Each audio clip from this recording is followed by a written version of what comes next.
Hello friends, welcome to my channel. आज की इस वीडियो में हम डिस्कस करने वाले हैं हेनरिक इब्सन के एक फेमस प्ले आ डॉल्स हाउस को।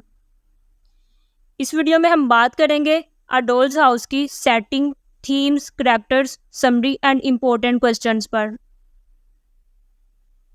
इस प्ले को डिस्कस करने से पहले हम इसके राइटर हेनरिक इब्सन की बायोग्राफी को देख लेते हैं। हेनरिक इब्सन 1828 में नॉर्वे की एक वेल्दी फैमिली में पैदा हुए और उनकी डेथ 1906 में हुई। इनका full name Henrik Johan Ibsen था। ये एक मॉडर्न प्ले राइट और पोइट थे। इन्होंने अपनी राइटिंग का आगाज़ 15 ईयर्स की एज से किया और शुरुआत में इनकी राइटिंग्स इतनी फेमस नहीं हुई। बाद में जाके इनके प्लेस को पसंद किया जाने लगा और लोगों ने इनके प्लेस को शेक्सपियर के प्लेस से कंपेयर किया और इन्हें फादर ऑफ मॉडर्न ड्रामा भी कहा जाता है। उनके दूसरे वर्क्स में a doll's house, ghost, Hedda Gabler and the wild duck शामिल हैं। सबसे पहले हम बात करते हैं इस प्ले की सेटिंग पे। इस प्ले का जॉनरा है रियलिस्टिक ड्रामा, जो कि सोशल सटायर पे बेस करता है। ये 1879 में पब्लिश हुआ। इसकी सेटिंग जो है place set in a middle class house hold in Norway और टाइम जो है during late 19th century around 1870s। इस प्ले में उस टाइम पे इब्सन के टाइम पे नॉर्वे जैसे कंट्री में वुमेन की कंडीशंस को दिखाया गया है। नेक्स्ट हम बात करते हैं इस प्ले के थीम्स पर। आ डॉल्स हाउस में जो मेजर थीम्स दिखाए गए हैं वो ये हैं: feminism and gender roles, love and marriage, social critique, money and work, power and control. इस प्ले की समरी को सुनने के बाद, ये इसका टेक्स्ट पढ़ने के बाद आप लोगों को ये थीम्स अच्छे से समझ आ जाएंगे। नेक्स्ट हम बात करते हैं इस प्ले के मेजर करैक्टर्स की। सबसे पहला करैक्टर है नोरा हेल्मर का। ये एक फीमेल लेडी है और इस नोवेल की प्रोटैगनिस्ट है। टोरवल्ड हेल्मर की वाइफ है। नोरा के करैक्टर के थ्रू हेनरिक इब्सन ने 19th सेंचुरी में वुमेन्स की डोमेस्टिक कंडीशंस को प्रेजेंट किया है। नेक्स्ट करैक्टर है टोरवल्ड हेल्मर का। ये नोरा के हस्बैंड हैं और एक बैंक में जॉब करते हैं। इस प्ले में टोरवल्ड के करैक्टर को as a symbol of male dominance use किया गया है। नेक्स्ट करैक्टर है क्रिस्टीन लिंडे। ये नोरा की एक पुरानी फ्रेंड है जो कि इस प्ले में नोरा से 8 साल के बाद मिली है और ये नोरा की लाइफ में होने वाली प्रॉब्लम्स को सोल्व करने में नोरा की हेल्प करती हैं। नेक्स्ट करैक्टर है नील्स क्रोकस्टर्ट। ये एक तरह से इस प्ले का विलन भी है। ये नोरा को ब्लैकमेल करता है और नोरा की लाइफ में डिस्टर्बेंस क्रिएट करता है। नेक्स्ट करैक्टर है डॉक्टर रैंक। ये टोरवल्ड के एक पुराने फ्रेंड हैं और इनका नोरा और टोरवल्ड के घर में आना जाना लगा रहता है। इनके आने पे कोई रोक टोक नहीं होती। नेक्स्ट हम इस प्ले की समरी को डिस्कस करते हैं। ये एक 3 एक्ट प्ले है और ये फेमिनिज्म पे बेस करता है। इस कहानी में एक मिडिल क्लास वाइफ है नोरा नाम की। प्ले की शुरुआत होती है क्रिसमस की पिछली शाम से, यानी 24 दिसंबर की शाम से। नोरा बहुत खुशी से अपने घर के अंदर आती है। इसके हाथ में कुछ पैकेजेस हैं और वो बहुत खुश है। वो अपने हस्बैंड टोरवल्ड के लिए और बच्चों के लिए कुछ लाई है। पीछे पीछे एक आदमी और है जो घर के अंदर दाखिल होता है, जिसके हाथ में एक क्रिसमस ट्री है। नोरा उसको कहती है कि क्रिसमस ट्री को वहाँ पे रख दो। उसको कुछ टिप देती है और जाने को कहती है। यानी हमें ये पता चलता है कि इस घर में क्रिसमस की तैयारियां चल रही हैं। नोरा अपने बच्चों को सरप्राइज़ देना चाहती है, उनके लिए कुछ लाई है। इतने में उसका हस्बैंड टोरवल्ड ऊपर से आता है अपने स्टडी रूम से। टोरवल्ड नोरा का हस्बैंड है जिसका अभी अभी बैंक में प्रमोशन हुआ है। टोरवल्ड एक अलग मिजाज का आदमी है। अपनी वाइफ नोरा से दिखावटी प्यार करता है। टोरवल्ड जब नोरा को देखता है कि ये बहुत कुछ लाई है मार्केट से, नोरा कहती है कि देखो मैं तुम्हारे लिए क्या कुछ लेकर आई हूँ मार्केट से। वो इसे डांटने लगता है कि तुमने इतना खर्चा क्यों किया, तुम्हें घर की कंडीशन का पता है फिर भी तुम इतना खर्चा करके आई हो। नोरा कहती है कि कल क्रिसमस इवनिंग है, थोड़ा खर्चा तो करना बनता है और वैसे भी अब तुम्हारा बैंक में प्रमोशन हो चुका है, तुम बड़ी पोस्ट पे हो, हमारी सारी प्रॉब्लम्स सॉल्व होने वाली हैं। टोरवल्ड बोलता है कि मेरे को भी कोई पैसे नहीं मिले हैं, मेरा पहले का ही चेक बैंक में ड्यू है, अभी हम ऐसे खर्चे अफोर्ड नहीं कर सकते। नोरा हत्ता कि वो इसे ये भी बोलता है कि ये खर्चा करने की आदत तुम्हें तुम्हारे फादर से मिली है, तुम्हारे फादर के घर में खर्चा करते होंगे, मेरे घर में ऐसा कोई खर्चा नहीं चलेगा वगैरह वगैरह। नोरा इसे कहती है कि आज के बाद इतना खर्चा नहीं करूँगी और ये बात यहीं पे ख़त्म हो जाती है। अब इस कहानी में डॉक्टर रैंक की एंट्री होती है। वो टोरवल्ड के एक दोस्त हैं, फैमिली फ्रेंड की तरह, और उनके घर में आने जाने पर कोई रोक टोक नहीं होती। डॉक्टर रैंक आता है और टोरवल्ड के साथ स्टडी रूम में चला जाता है। अब इस घर में एक और शख्स की एंट्री होती है। ये एक लेडी है क्रिस्टन लिंडे के नाम से। वो घर के अंदर आती है तो शुरू में नोरा उसे देख के पहचान नहीं पाती, फिर बाद में पहचानती है। अरे मिसेस लिंडे, आप आइए। ये जो मिसेस लिंडे है ये नोरा की एक पुरानी दोस्त है जो 8 साल के बाद उससे मिलने आई है। सीधी सी बात है, 8 साल बाद कोई दोस्त मिले खुशी तो होती है। दोनों पुरानी बातें करने लगती हैं। नोरा उससे पूछती है क्या हाल है और तुम्हारे हस्बैंड कैसे हैं। मिसेस लिंडे बताती है कि हस्बैंड की 3 साल पहले डेथ हो चुकी है।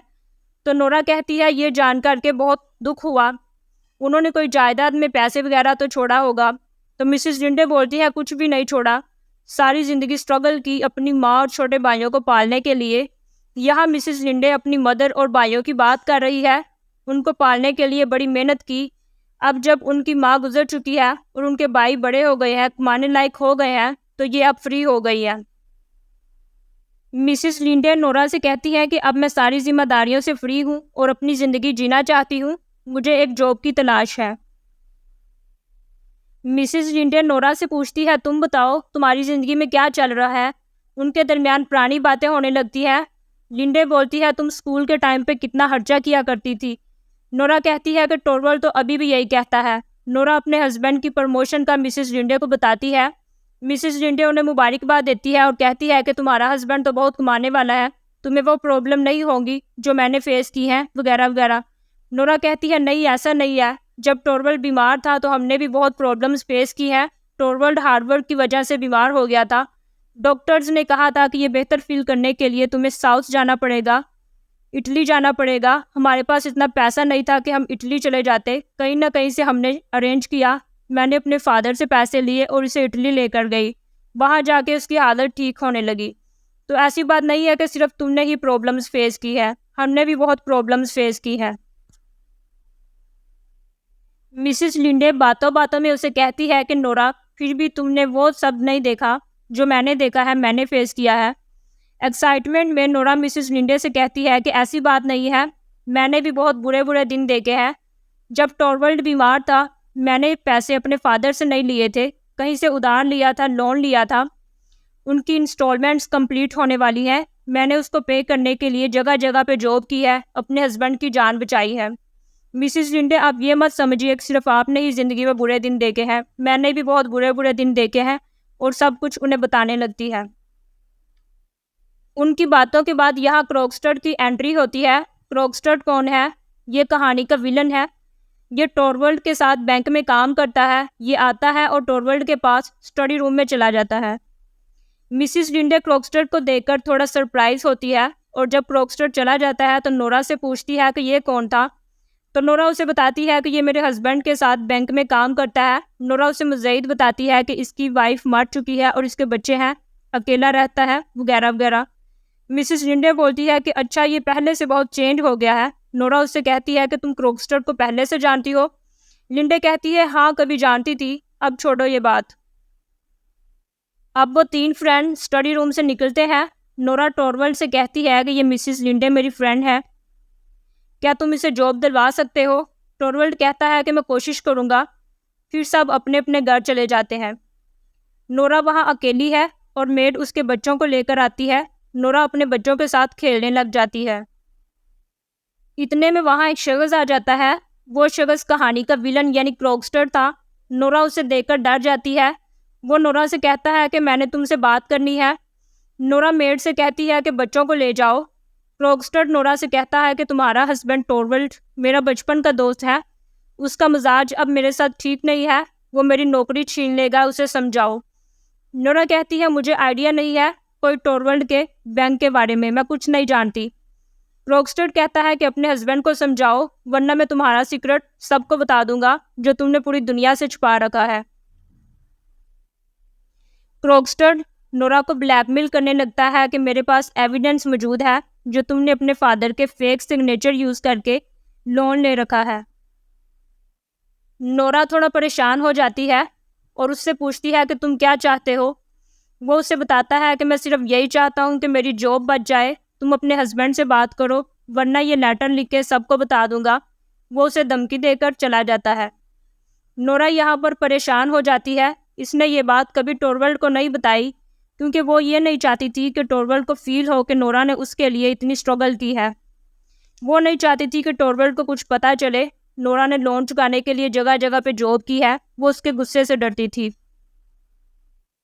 नोरा मिसेस लिंडे को अपनी प्रॉब्लम बताती है। वो बहुत परेशान होती है। मिसेस लिंडे ने तो इसे पहले ही वार्न कर दिया था कि अगर टोरवल्ड को पता चल गया तो क्या करोगी, लेकिन नोरा ने कहा था कि टोरवल्ड को ये बात कभी पता नहीं चलेगी। अब वो बार बार टोरवल्ड से कहती है कि क्रॉकस्टर को फायर नहीं करो, मगर टोरवल्ड कहता है ये बहुत ही बदतमीज़ आदमी है, उसकी नौकरी का जाना ज़रूरी है, मैं इस मामले में कोई बातचीत नहीं चाहता। अगले दिन क्रिसमस इवनिंग थी।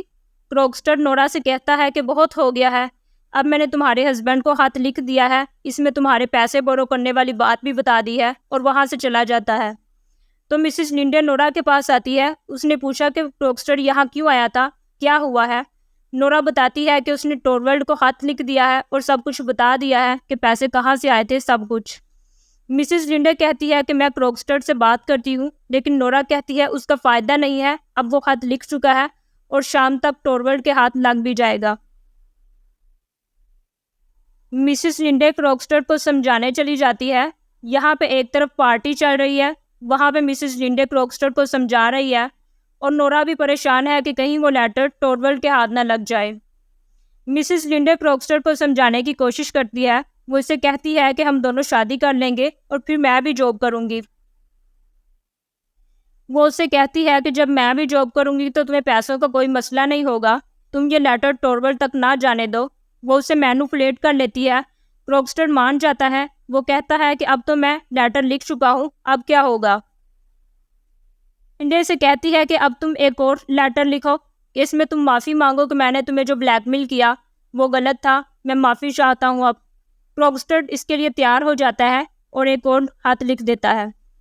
दूसरी तरफ नोरा ये चाहती है कि लेटर टोरवल्ड के हाथ ना लगे, लेकिन टोरवल्ड ने वो लेटर पढ़ लिया।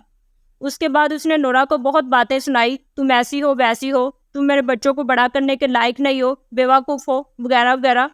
टोरवल्ड छोटी छोटी बातों पे नोरा को डांटता था, मगर इस बार इसने हद कर दी, इसने बहुत कुछ बोल दिया। फिर नोरा ने जो कुछ भी किया टोरवल्ड के लिए किया था, मगर नोरा चुपचाप बातें सुनती रहती है। इतने में पीछे से एक मेड आती है। वो आके टोरवल्ड को एक और लेटर देती है। दूसरा लेटर जो क्रॉकस्टर ने माफ़ी मांगने के लिए लिखा था कि इसने गलती कर दी, अब वो माफ़ी चाहता है, वगैरह वगैरह। जैसे ही टोरवल्ड वो लेटर पढ़ता है, उसका गुस्सा ठंडा पड़ जाता है। वो नोरा से कहता है कि मैंने तुम्हें माफ़ किया। वो नोरा को समझाता है, मगर नोरा कहती है कि अब मैं यहाँ पे नहीं रहना चाहती। टोरवल्ड बोलता है कि तुम क्या कह रही हो। वो इसे कहती है कि मैं यहाँ नहीं रहना चाहती, मैं यहाँ से जा रही हूँ, तुमने मेरी बहुत इंसल्ट की है। तो वो बोलता है कि तुम कहाँ जाओगी। नोरा कहती है कि पता नहीं, लेकिन मैं यहाँ नहीं रुकूंगी और मैं यहाँ पे नहीं रह सकती अब।